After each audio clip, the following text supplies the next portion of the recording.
ओम नमः शिवाय। ओम नमो नारायणाय। सर्वप्रथम हम उस परम पिता परमात्मा को कोटि कोटि नमन करते हैं जिनकी कृपा से हमें यह पावन माघ मास प्राप्त होता है, जो माघ मास समस्त महीनों में श्रेष्ठ है, पापों का नाश करने वाला है और भक्तों को मोक्ष की ओर ले जाने वाला है। हे श्रद्धालु भक्तों, आज हम सुनने जा रहे हैं माघ मास महात्म्य का 19वां अध्याय, जिसे स्वयं भगवान विष्णु ने देवर्षि नारद को सुनाया था। इस अध्याय में माघ स्नान, दान, जप और नियमों का ऐसा अद्भुत फल बताया गया है जिसे सुनने मात्र से मनुष्य के अनेक जन्मों के पाप नष्ट हो जाते हैं।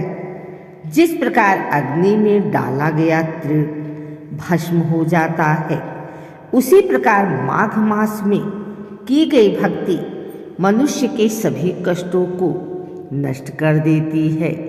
अतः हे भक्तजनों, शुद्ध मन, शांत चित्त और सच्ची श्रद्धा के साथ माघ मास महात्म्य अध्याय 19 की इस दिव्य कथा को श्रवण करें, ताकि भगवान श्री हरि की कृपा हम सभी पर बनी रहे।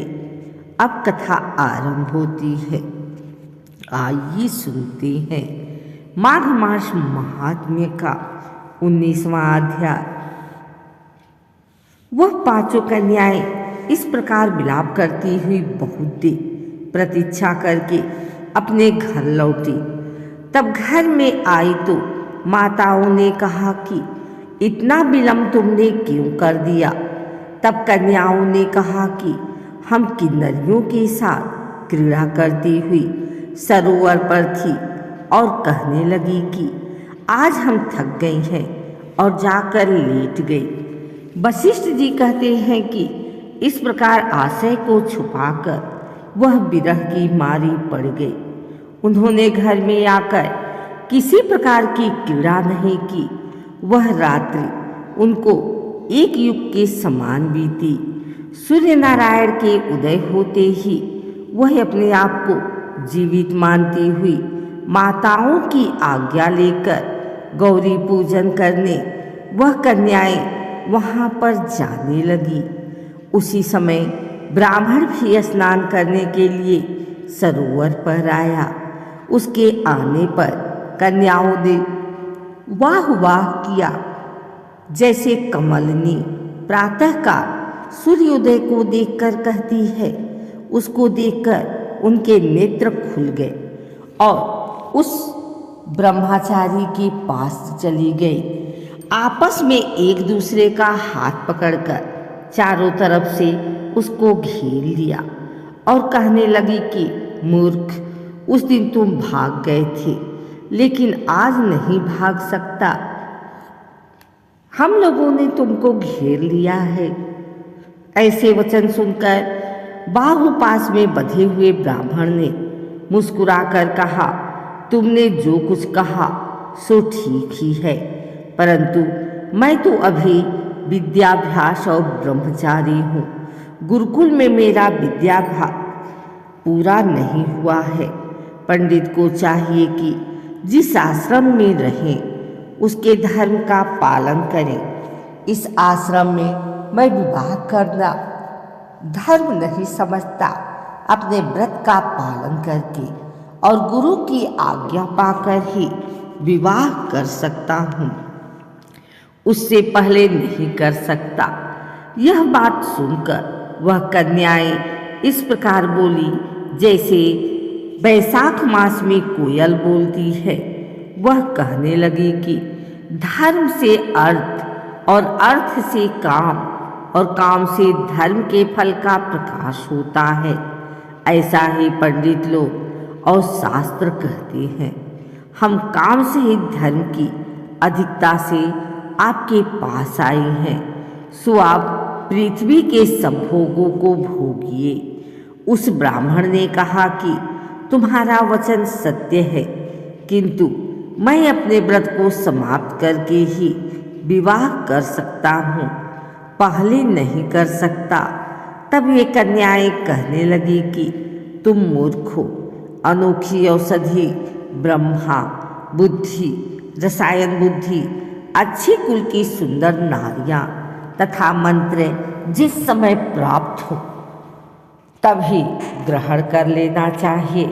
कार्य को टालना अच्छा नहीं होता।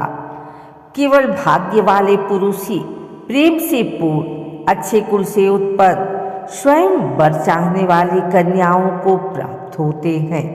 कहाँ हम अनोखी नारियां, कहाँ आप तपस्वी बालक। यह बेमेल का मेल मिलाने में विधाता की चतुराई ही है। इस कारण आप हम लोगों के साथ गंधर्व विवाह कर लें। इनके ऐसे वचन सुनकर उस धर्मात्मा ब्राह्मण ने कहा कि व्रती रहकर इस समय विवाह नहीं करूँगा, मैं स्वयंवर की इच्छा नहीं करता। इस प्रकार उसके वचन सुनकर उन्होंने एक दूसरे का हाथ छोड़कर उसको पकड़ लिया।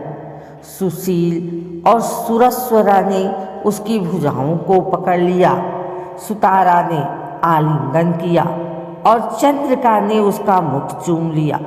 परंतु फिर उसने क्रोधित होकर उनको श्राप दिया कि तुम डायन की तरह मुझसे चिपटी हो, इस कारण पिशाचिनी हो जाओ। ऐसा श्राप देने पर वह उसको छोड़कर अलग खड़ी हो गई। उन्होंने कहा कि हम निरपराधियों को वृथा क्यों श्राप दिया, तुम्हारी इस धर्मज्ञता पर धिक्कार है। प्रेम करने वाले से बुराई करने वाले का सुख दोनों लोकों में नष्ट हो जाता है। इसलिए तुम भी हम लोगों के साथ पिशाच हो जाओ।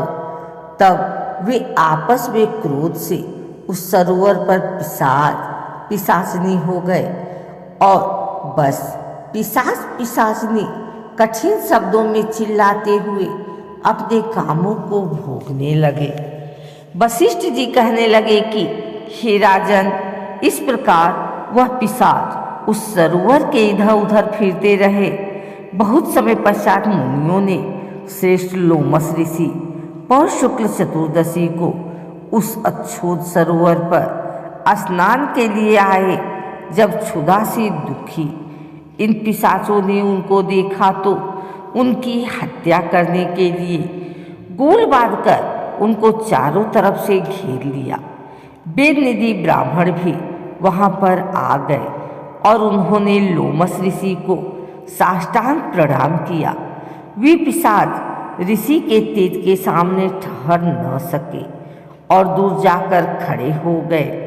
वेदनिधि हाथ जोड़कर लोमस ऋषि से कहने लगा कि भाग्य से ही ऋषियों के दर्शन होते हैं। फिर उन्होंने गंधर्व कन्या और अपने पुत्र का परिचय देखकर जब वृतांत सुनाया और कहा कि हे मुनिवर, यह सभी श्राप मोहित होकर आपके सम्मुख खड़े हैं। आज इन बालकों का निस्तार होगा, जैसे सूर्योदय से अंधेरे का नाश होता है।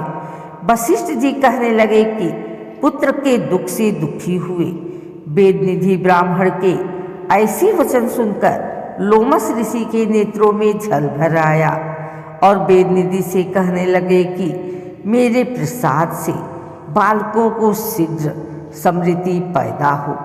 मैं उनका धर्म कहता हूँ, जिससे इसका आपस का ज्ञान विलीन हो जाएगा।